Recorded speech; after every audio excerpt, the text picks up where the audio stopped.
Faculdade de Medicina de São José do Rio Preto, a FAMERP, é uma faculdade pública paulista fundada em 1968.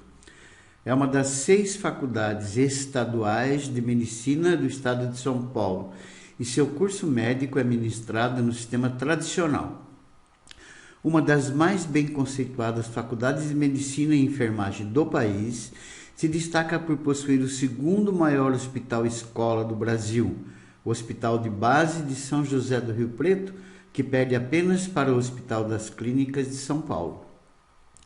O Hospital de Base tem instalações de aproximadamente 720 leitos mensalmente. O hospital realiza aproximadamente 4,5 mil internações e 2.600 cirurgias, além de 35 mil atendimentos ambulatoriais e 12 mil atendimentos de emergência.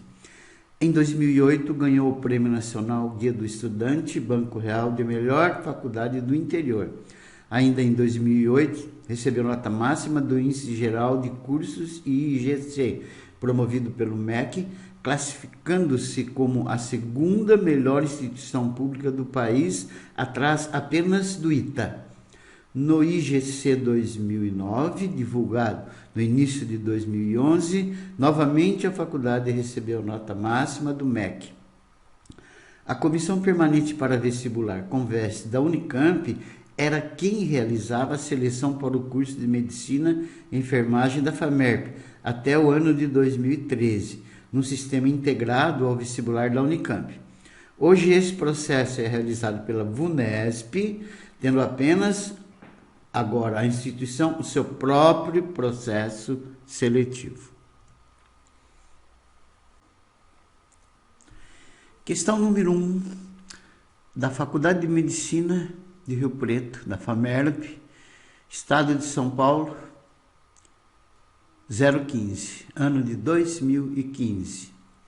Uma esquiadora de massa 80 kg, incluindo todo o equipamento, desce com velocidade constante por uma rampa plana e inclinada que forma com a horizontal um ângulo θ, o ângulo θ aqui, em um local onde a aceleração da gravidade, o g, vale 10 metros por segundo ao quadrado.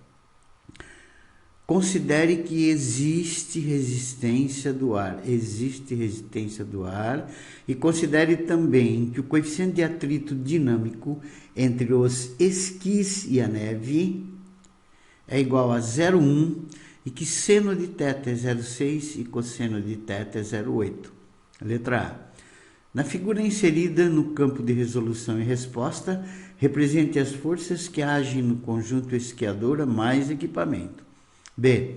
Calcule o valor da força de resistência do ar em newtons que age sobre o conjunto durante todo o movimento. Ele quer a força, o módulo da força de resistência do ar em newtons. Resolução. Então aqui eu coloquei um monte de figuras para você entender melhor, tá? Primeiro, a figura 1 nós vamos colocar o peso, que é sempre vertical e para baixo. E F aqui, que é a força de reação do plano inclinado sobre a esquiadora. Φ é a força de atrito contrária ao movimento ou à tendência. Tá aqui. Esse Φ, que é a força de atrito, é entre os esquis e a neve, tá? N, reação normal do plano inclinado, ele sempre perpendicular à superfície do plano inclinado. Olha bem aqui, ó. Essa é a normal, N. Esse é o N. Perpendicular à superfície do plano inclinado. Pn é a parcela do peso que comprime a esquiadora sobre o plano inclinado. Então tá aqui o Pn, ó. Parcela do peso, desse peso aqui, que está comprimindo ela no plano inclinado. Tá? Eu decompus o peso aqui, tá vendo? Esse aqui é o Pn. pp é a parcela do peso paralela à superfície do plano inclinado. Então, esse é o pp, paralela à superfície do plano inclinado. Tá? Que eu decompus o peso no pp aqui. Em outras palavras, a gente decompõe o peso em duas parcelas, na parcela PN e na parcela PP. E FR é a força de resistência do ar.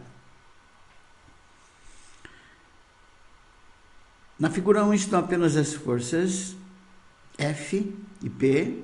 Na figura 2, F e P foram decompostas em duas parcelas, tá vendo? Eu decompus aqui embaixo o peso em PP, parcela paralela à superfície do plano inclinado, e PN normal à superfície do plano inclinado. Mas a força de reação do plano também eu decompus em duas parcelas, tá? N, que vai anular o PN, que é perpendicular à superfície do plano inclinado, e o FAT, força de atrito, que está aqui, ó. Então, F e P foram decompostas em suas quatro parcelas, respectivamente. Na figura 3 estão apenas as componentes F e P, aqui F e P, tirei a decomposição, tá? E na figura 4 é a mais importante, muita atenção, apenas as forças que agem na direção do movimento paralelas ao plano inclinado. Então eu coloquei aqui na figura 4 as forças que vão influir no movimento, que são PP, parcela do peso responsável pela descida da esquiadora, força de atrito que o esqui troca com a neve está aqui, e a força de resistência do ar que está aqui. Letra B. Pelo enunciado, além das forças que influem no movimento, FAT e o PP, existe outra força, a resistência do ar, que é a pedida. Então, aqui tem o PP, parcela do peso, responsável pela descida, que é dado por mg seno θ, e aqui o FAT, contrário ao movimento, é a força que ela troca, que o esqui troca com a neve, vale μmg cosseno θ, e ainda a força de resistência do ar aqui, que é contrária ao movimento. Acontece que o enunciado diz que a esquiadora está se movimentando com velocidade constante. Então, se ela está com velocidade constante, ela vai estar em equilíbrio dinâmico. E a força resultante sobre ela é nula. E se a força resultante sobre ela é nula, é claro que esse PP aqui tem que anular o FR e o FAT. Então, PP tem que ser igual a FR mais FAT. O PP, a fórmula dele, que é a parcela do peso responsável pela descida, é mg seno θ. O FAT, ele é fornecido por μmg cosseno θ, e a força de resistência do ar é pedida. Aí eu substituo os valores aqui, M80, G10, seno θ 0,6, aqui é Mi01, M80, G10, cosseno θ 0,8, mais a força de resistência do ar. Então, a força pedida de resistência do ar vai ser 480 menos 64. Então, essa força pedida vai ser igual a 416 Newton. Segunda questão da Faculdade de Medicina de Ribeirão Preto. Uma mola helicoidal em forma de hélice, de massa desprezível e comprimento 20 centímetros, é presa de modo que seu eixo longitudinal fique na direção vertical. Olha aqui a mola, o eixo longitudinal dela, ou seja, ela está na posição vertical. E ela tem 20 centímetros de comprimento sem deformação, na posição natural. Quando se prende na mola um objeto de massa 100 gramas, ela se deforma até que seu comprimento atinja 25 centímetros. Aí você pendurou esse objeto aqui de 100 gramas, aí o comprimento dela passou de 20 centímetros para 25 centímetros. Considere a aceleração da gravidade, G igual a 10 metros por segundo ao quadrado, e na letra A ele pede a constante elástica da mola em newton por metro, e a letra B eu repeti lá na resolução. Então, letra A, ele quer a constante elástica da mola. Observe na figura abaixo que depois que o objeto foi preso à mola, que estava em seu comprimento natural 20 centímetros, é esse o comprimento natural, olha, eu fiz aqui para você, aqui está o 20 centímetros, tá? Ela foi deformada e seu comprimento passou para 25 centímetros. Então, ela passou de 20 aqui para 25 aqui, ó. Então ela sofreu uma deformação de 5 centímetros, que seria o 25 menos 20, que vai dar 5 centímetros, e no sistema internacional 5 centímetros é 0,05 metros. Aí ela atingiu a situação de equilíbrio, então aqui ela vai estar em equilíbrio. Se ela está em equilíbrio, você tem o peso para baixo e a força elástica que está sustentando ela para cima. Essa força elástica é aplicada pela mola, e nessas condições ela está na situação de equilíbrio. Então, na situação de equilíbrio, as forças que agem sobre o objeto são seu peso P, vertical e para baixo, e a força elástica FE, vertical e para cima, que sustenta o objeto, que está em equilíbrio, mas não em repouso. Nessa situação em que ele está em equilíbrio, mas não em repouso, a força resultante sobre ele é nula. No equilíbrio, as forças peso e elástica se anulam, tá? Ele está em equilíbrio, então aqui a força resultante é nula. Então essa tem que anular essa. Massa dele, 0,1 kg, que é 100 gramas, G10 metros por segundo ao quadrado, e a deformação, 5 centímetros, 0,05 metros. Achando o peso, P igual a mg, a massa é 0,1 e o G10, então ele vai ter um peso vertical e para baixo de 1 newton. A força elástica ela é K vezes ΔX, o K não tem, mas o ΔX você tem a deformação, 0,05 metros. Então a força elástica vai ser 0,05 K, K é a constante elástica da mola. Igualando as duas, porque ela está em equilíbrio, 0,05K igual a 1, K igual a 1 sobre 0,05, então a constante elástica da mola pedida é 20 newton por metro. Letra B. Suponha que o objeto seja elevado até a altura em que o comprimento da mola volte a ser 20 centímetros. Então levantou ele até lá em cima, até onde ele estava na posição inicial, 20 centímetros. E a mola na situação normal. Em seguida, ele é solto, veja bem agora, a partir do repouso, velocidade zero. Aí ele quer a energia cinética do objeto em joules no instante em que ele passa pelo ponto em que o comprimento da mola voltou a ser de 25 centímetros. Aí ele diz, despreze qualquer perda de energia mecânica. Meu amigo, quando ele fala isso, é claro que ele está querendo que você aplique o teorema de conservação da energia mecânica. Então, resolução. Cálculo da energia mecânica no ponto P, onde, pelo enunciado, nesse ponto aqui, ó, ele partiu do repouso, então Vp é zero. E nesse ponto, como eu coloquei aqui embaixo, tá vendo? No ponto Q, onde ele está deformado de 0,05 metros, eu coloquei o nível zero de altura, eu coloquei o referencial aqui, então no ponto P ela vai estar numa altura de 0,05 metros.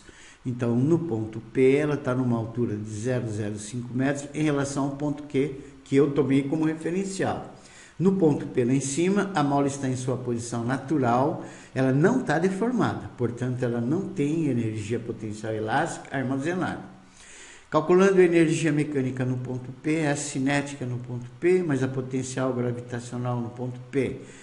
0,1 é a massa, no ponto P a velocidade é zero, o enunciado disse que era a partir do repouso, sobre 2, mais M01, G10, GH005, que vai dar 0 mais 0,05, então a energia mecânica dela no ponto P é 0,05 joules, que é a mesma coisa que 5 vezes 10 elevado a menos 2 joules. Então eu achei a energia mecânica aqui em cima, no ponto P. Agora é claro que nós vamos calcular a energia mecânica no ponto Q. No ponto Q, o enunciado diz que ela possui energia cinética. É claro que então, no ponto Q, ela vai ter velocidade, que eu chamei de VQ.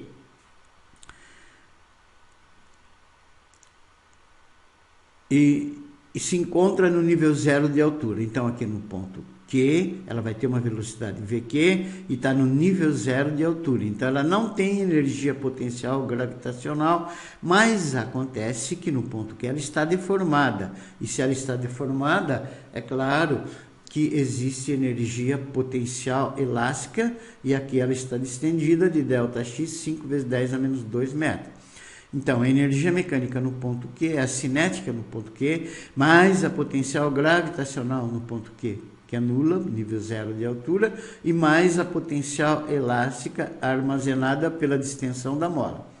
Então, a energia cinética no ponto Q, que é essa daqui que ele está pedindo, mais 0,01 vezes 10 vezes 0, que a altura é 0, mais 25 vezes a deformação ao quadrado sobre 2. Então, a energia mecânica no ponto Q vai ser a cinética no ponto Q, mais esse número aqui, 10 vezes 25 vezes 10 a menos 4. Então, a energia mecânica no ponto Q é a cinética no ponto Q, mais 2,5 vezes 10 a menos 2 joules. Teorema da conservação de energia mecânica, a energia mecânica em P é igual à energia mecânica em Q. Igualando 5 vezes 10 a menos 2 é a cinética em Q mais isso. Então, a cinética em Q vai ser 5 vezes 10 a menos 2 menos 2,5 vezes 10 a menos 2. Então, a energia cinética no ponto Q lá embaixo, onde ela está passando numa deformação, quando ela está passando no 25 centímetros, né, no ponto onde o comprimento da mola é 25 centímetros, essa energia cinética pedida, e ela vale 2,5 vezes 10 elevado a menos 2 joules.